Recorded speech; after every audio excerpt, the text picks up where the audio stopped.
भारत जोड़ो यात्रा के जननायक, भारत जोड़ो यात्रा के जननायक और मोहब्बत की दुकान के मसीहा परम श्रद्धेय माननीय राहुल जी आपका अभिवादन कर रहे हैं। आपका अभिवादन करते हुए भारत जोड़ो यात्रा के जनक,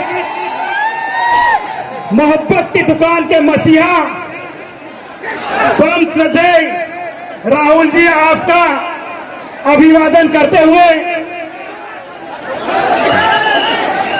राहुल गांधी,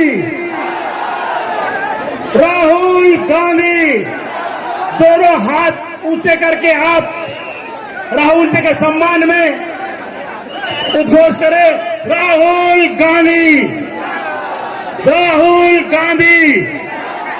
आज की आंधी, आज की आंधी, आज की आंधी। अब मैं आमंत्रित करता हूं सम्मान के लिए हमारे बड़वानी जिले के कांग्रेस पार्टी के परिवार के मुखिया, जिला अध्यक्ष सम्मानित वीरेंद्र जी दरबार, भाई बाला बच्चन जी, सचिन जोशी जी,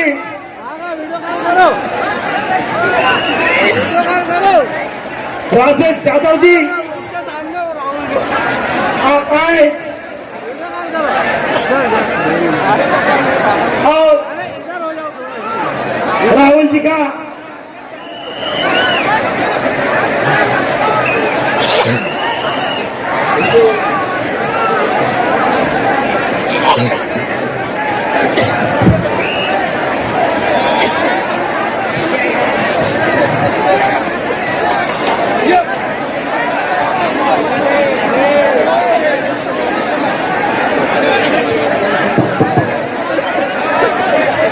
हेलो साथियों, हम आपको आदिवासी इसलिए कहलाते हैं क्योंकि हम जानते हैं कि सबसे पहले आप इस जमीन के मालिक थे और इस जमीन का हक, इस जमीन का अधिकार आपका है, आपका बनता है। और इसलिए हम पैसा कानून लाए, आधिकारी बिल लाए, आदिवासी बिल लाए, जमीन अधिकरण बिल लाए और आपके जो ग्राम सभाएं हैं उनको हमने शक्ति दी, पावर दी। बीजेपी आपको वनवासी कहती है, इसके पीछे उनकी सोच है। वनवासी का मतलब वो लोग जो जंगल में रहते हैं। पता नहीं आपने देखा या नहीं, बीजेपी का एक नेता एक आदिवासी युवा पर पेशाब कर रहा था, वीडियो वायरल हुआ, आपने देखा? आपने बीजेपी के किसी नेता को किसी जानवर पर पेशाब करते हुए देखा? नहीं देखा। जानवर पर पेशाब करते हुए नहीं देखा, मगर आदिवासी युवा पर पेशाब करते हुए देखा और वीडियो वायरल करता है। इतने बेशर्म है। इनकी सोच उस वीडियो में है। वो आपको वनवासी इसलिए कहते हैं कि वो चाहते हैं कि आप जंगल में रहो, जानवर जैसे जंगल में रहो। आप देख रहे हो आस्ते आस्ते जंगल कम होता जा रहा है।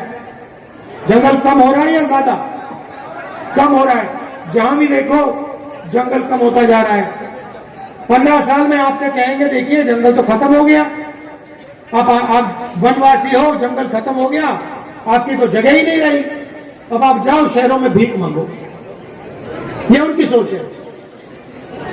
और हम कहते हैं कि आदिवासियों का कोई भी बेटा हो, बेटी हो, बड़ा सा बड़ा सपना हो उसका, इंजीनियर बनना चाहे, पायलट बनना चाहे, डॉक्टर बनना चाहे, लॉयर बनना चाहे, कुछ भी, उद्योगपति बनना चाहिए, उसकी पूरी मदद होनी चाहिए और उसका सपना पूरा होना चाहिए। यह कांग्रेस पार्टी कहती है।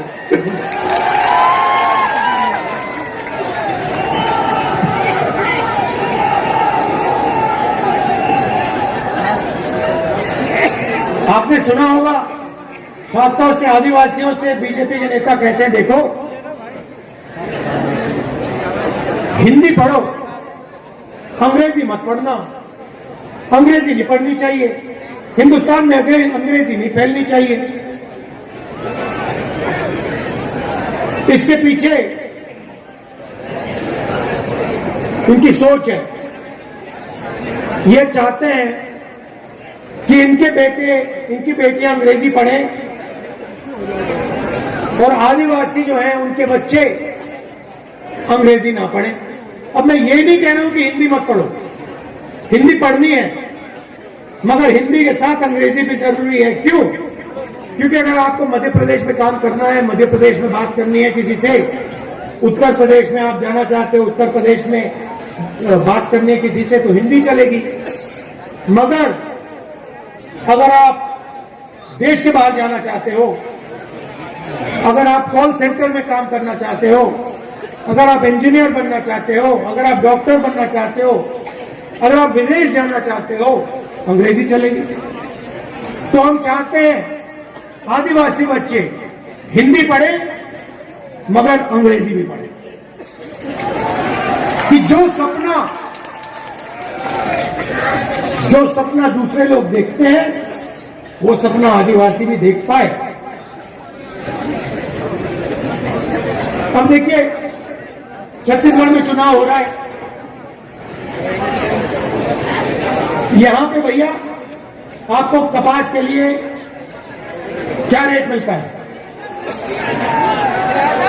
5,000 काफी है?